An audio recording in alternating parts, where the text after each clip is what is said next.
Notice how the girl is keeping her distance from the man in the red shirt. It might look like he is her father, but in reality he's not. And her fear suggests something is very wrong. This girl is Shasta, an 8-year-old girl who was abducted, and with incredible bravery, she outsmarts the killer, securing her escape and survival. On May 15, 2005, in the rural town of Coeur d'Alene, Idaho, Brenda Groene, a loving mother of 3, was looking forward to spending a quiet evening with her children, 13-year-old Slade, 9-year-old Dylan, and 8-year-old Shasta, and her boyfriend, Mark Mackenzie. As night fell, the tranquility of the Groene household was about to be violently disrupted. Watching them from the shadows was a man named Joseph Edward Duncan III. Duncan, a convicted sex offender, had been stalking the family for days. As the family slept, Duncan made his move. He had meticulously planned the attack, bringing with him duct tape, zip ties, and a hammer. It was around midnight when Duncan, wearing gloves and a mask, crept silently into the house.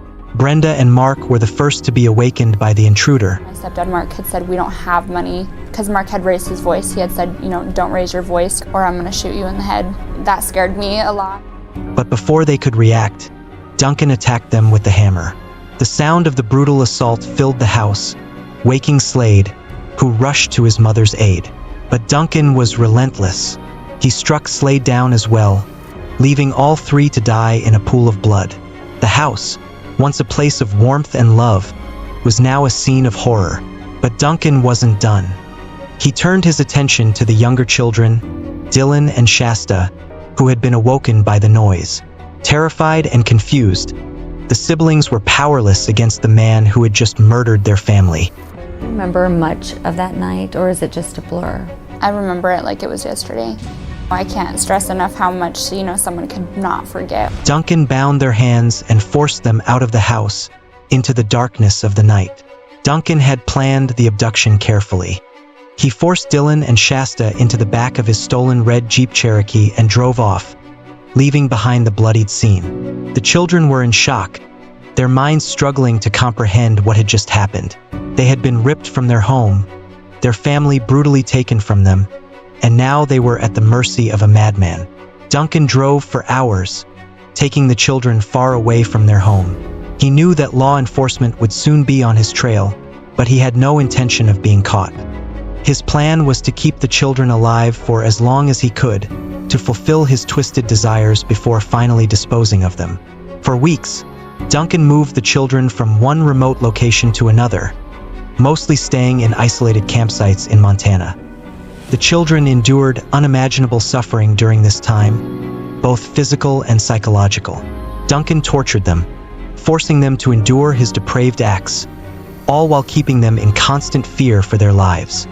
He took more of his anger out on Dylan and was really mean to him.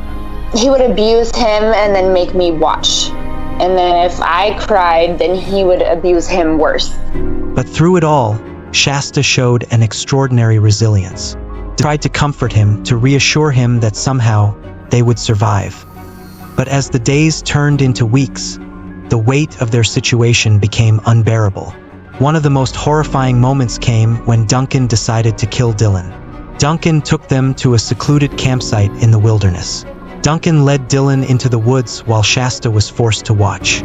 He tied Dylan to a tree, creating a horrifying scene that would forever haunt Shasta. With no mercy, Duncan took out a gun and shot Dylan in the head, killing him instantly. Came up to me and was crying. He said it was an accident. He didn't mean to. I didn't know what the first shot was, but I knew that the second time was on purpose. He said that he did it so that Dylan wouldn't have to feel pain. The trauma of witnessing her brother's murder left a deep emotional scar. But despite this, Shasta continued to find the strength to survive and eventually outsmart Duncan, leading to her eventual rescue. Would ask questions about his life, ask him about his family, and could I meet them one day? It was a conscious thing, like I need to make him think that I love him or that I want to be here with him. Shasta's goal was to create a connection with Duncan, making him feel understood and, in turn, less likely to harm her. Duncan, who thrived on control and manipulation, found himself drawn to the attention and perceived understanding that Shasta offered. Back in Coeur d'Alene, the discovery of the murders at the Groene home sent shockwaves through the community. The bodies of Brenda, Mark, and Slade were found by authorities who had been alerted by concerned neighbors. The scene was one of the most gruesome they had ever encountered. We have a homicide scene with one adult male, one adult female, and one juvenile male. Our main concern right now are the two children we cannot find.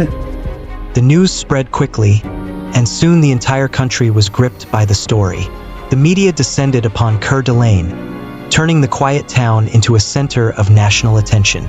The faces of Dylan and Shasta Groene were plastered on every news channel, their story dominating headlines. The FBI launched a massive manhunt, coordinating with local and state law enforcement to search for the missing children and their abductor. Tips and leads poured in, but none led to Duncan. He had taken great care to avoid detection, moving the children to remote areas where they were unlikely to be found. The search efforts grew more desperate with each passing day, as the hope of finding Dylan and Shasta alive began to fade. During this time, Shasta's biological father, Steve Groene, was living a nightmare. He had been separated from Brenda for some time, but he remained close to his children. When he learned of the murders and the abduction, he was devastated. But as weeks went by without any sign of them, the mood grew increasingly grim. On July 2nd, 2005, nearly 7 weeks after the Night of Terror, a miracle occurred. At around 2 a.m., in the early hours of the morning, a man walked into a Denny's restaurant in Coeur d'Alene, accompanied by a young girl. They took a seat in a booth and the man ordered breakfast. But one of the waitresses, a woman named Amber Den, noticed something familiar about the girl. She couldn't shake the feeling that she had seen her before. As she served them, she realized that the girl matched the description of Shasta Groene. She quickly alerted her manager, and they discreetly called the police.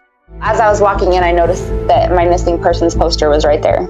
There was this guy standing outside and he was with his friends and he nodded his head and I nodded my head and he went up to the counter and made it kind of seem like he was conversating with one of the waitresses, and then I seen her look over at me. They were my only table at the time and I immediately recognized her. His entire world revolved around her. She didn't speak without his permission. There was something just not okay. When the police arrived, they approached the booth cautiously. They asked the girl her name, and in a small, scared voice, she said, "Shasta." The officers immediately took Duncan into custody and rushed Shasta to safety. After weeks of living in fear, she was finally free. As Shasta was taken into protective custody, Shasta revealed to investigators that Duncan had killed her brother. She told them about the horrific moment. Duncan had even recorded the murder on video, a piece of evidence that would later become crucial in the trial. The FBI located the campsite where Dylan's body was found, deep in the Montana wilderness.